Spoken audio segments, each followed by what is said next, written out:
I just put up a video of a man being rudely interrupted whilst trying to discuss his opinions of the UK political system, and more succinctly, the Labour government that's coming in. And he was interrupted in all the usual ways.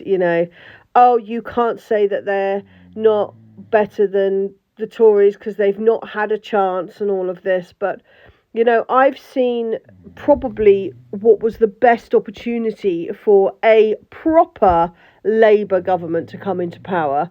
And this was when Jeremy Corbyn was at the head of it, and it failed.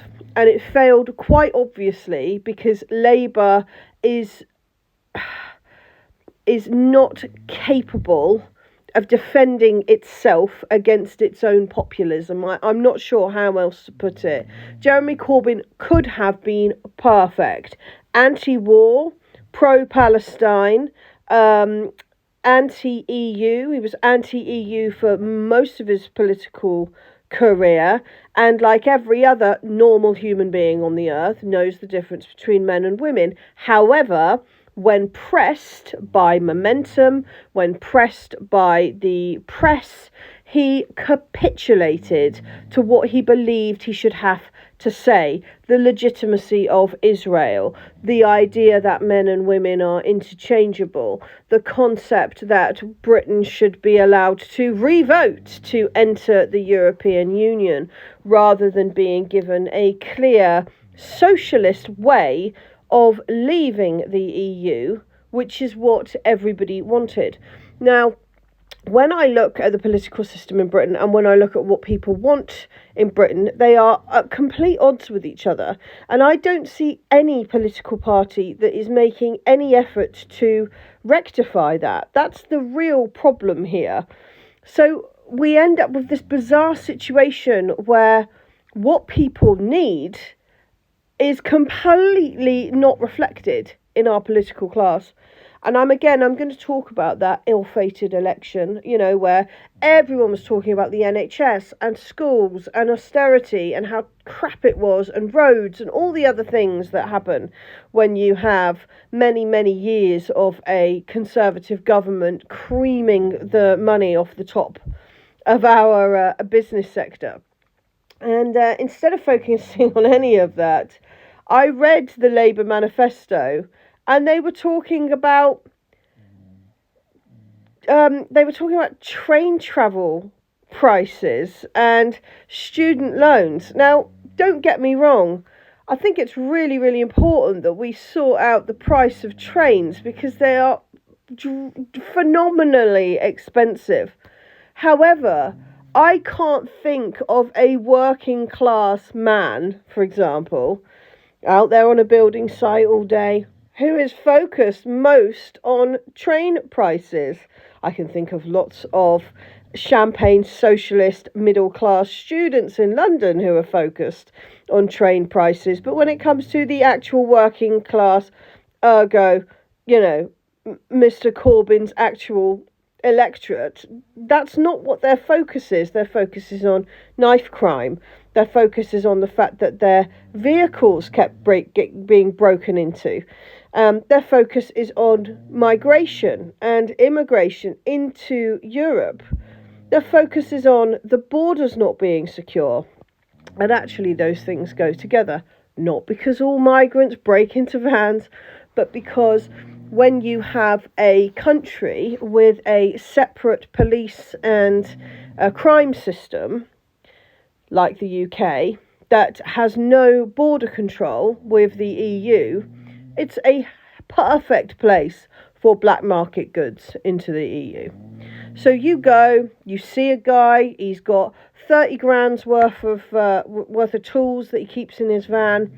Mate, you're going to get those tools, and they'll be on a ferry or boat across the water before you can wake up and realise that your van's been broken into. This is where all our bikes go, it's where all our cars go, it's where all the bits from our vans go, and it's where all of our tools go. And it's exactly the same issue that we have with migrants coming over, because our borders are completely unsecured.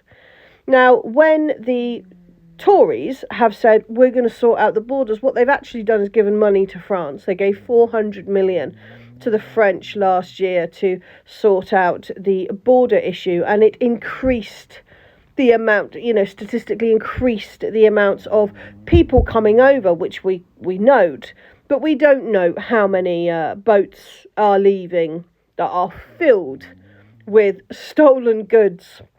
We know it's happening because if you have a really expensive bike stolen, which has happened to us in the last 5 years, the police will say to you, well, check out Romanian eBay or check out Polish eBay or whatever crime gang exists in your area that's European, that focuses and gets that equipment and then takes it abroad.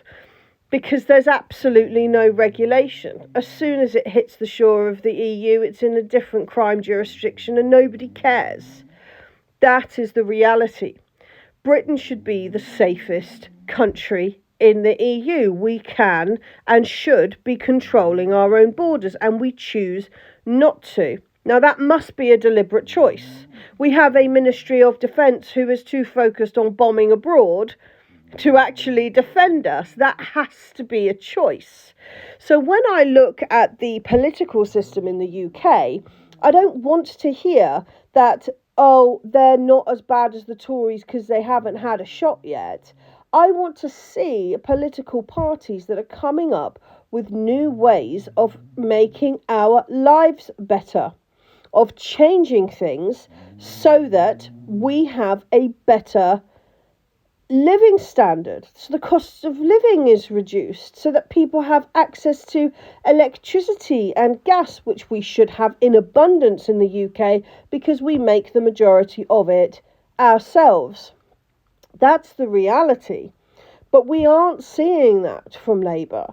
And it concerns me that so few British people seem to think that after 2024 there'll be this magical election that Labour will get in with all of their lack of focus, with all of their inability to even tell the truth about what women are, and that suddenly everything will change. It will not. Am I waiting for this election? Absolutely, because honestly, I feel like it's really, really important that people realise that this is not some, magic wand that's being waved, because these people have nothing different to offer. But yet we live in a bipolar political system where people go, blue bad, red good, I vote red. And that is as deep as it goes for them. We need to have a party who discusses immigration, discusses border control, discusses the cost of living crisis, discusses van and knife crime, which again is connected to immigration in the way that I've just said, and fundamentally has an alternative method of trading and dealing with our partners both in Europe and abroad. We have been being sanctioned by Europe since we left the EU.